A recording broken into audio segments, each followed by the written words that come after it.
السلام عليكم ورحمة الله وبركاته. أنا كمالية فريد ودي قناتي. هنبتدي الفيديو بتاعنا النهاردة بالصلاة والسلام على سيدنا محمد عليه أفضل الصلاة والسلام، ونسمي الله ونبتدي الفيديو بتاعنا النهاردة.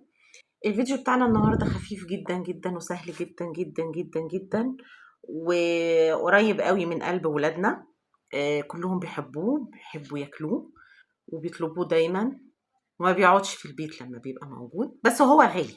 يعني هو بيتباع في السوبر ماركت غالي، يعني بيتباع غالي جدا، في حاجة و90 وفي بحاجة و70.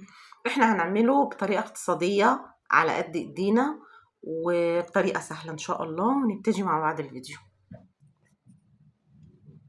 المكون الاساسي معانا النهاردة الجبنة القريش، ومعانا نص كوباية لبن، ربع كوباية زيت، 3 معالق لبن باودر، يعني حوالي 3 معالق أو 4 معالق قشطة. القشطة والزيتون مش مكون أساسي، يعني لو ما عندكيش قشطة حطي جبنة مثلثات، ما عندكيش ما تحطيش حاجة. الزيتون بقى ده على حسب الطعم اللي انت عايزاه، يعني عايزة تحطي جبنة شيدر، عايزة تحطي تحطي جبنة تركي، أي طعم انت بتحبيه أو ولادك بيحبوه اعملي بيه. احنا بنحب بالزيتون، فهنعمل ممكن تعملي بالقشطة والجبنة المثلثات بس تبقى بطعم القشطة. تمام، وهنبتدي مع بعض بقى الوصفة.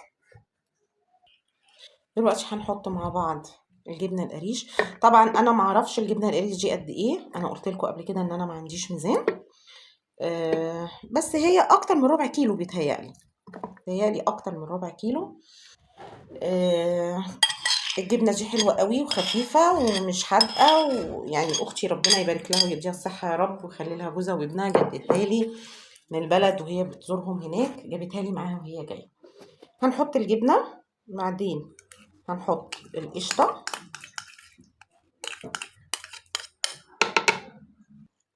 هنحط 3 معالق لبن بودر. لبن بودر ده من عند العطار عادي، تشتري زي ما انت عايزه، الكميه اللي انت عايزاها بيبقى حلو. ونحط ربع كوبايه زيت، ونحط نص كوبايه لبن والزيتون، ونبتدي بقى ايه نضرب.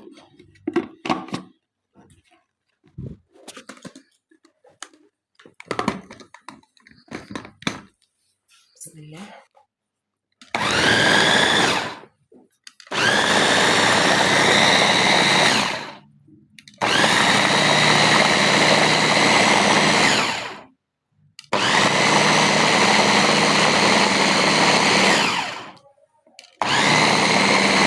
هنوقف كده وننزل الجوانب ده.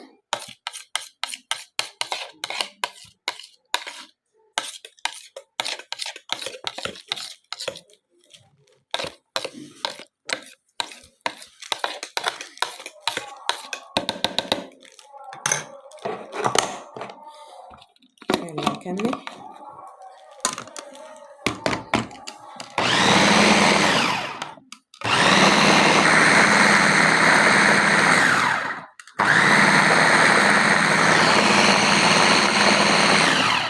انا بوريكم، يعني بصور لكم وخليكم معايا، معلش على صوت والازعاج، بس عشان تشوفي المرحله اللي هو فيها، يعني بيعمل ازاي.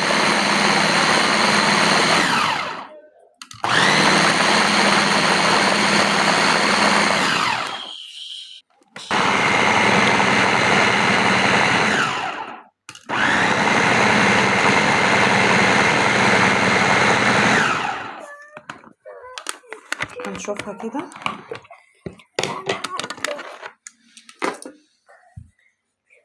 هي كده خلاص. هننزلها كده بالسباتيولا.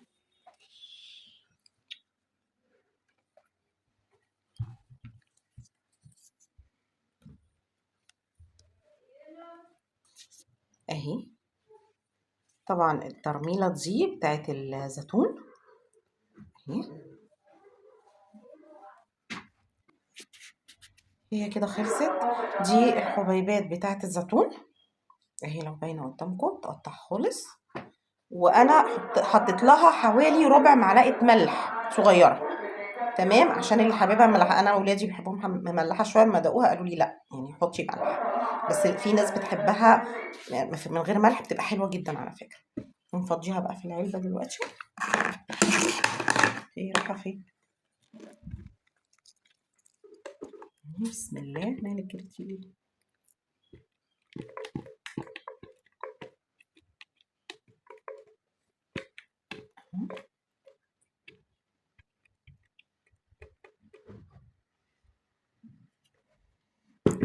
اهي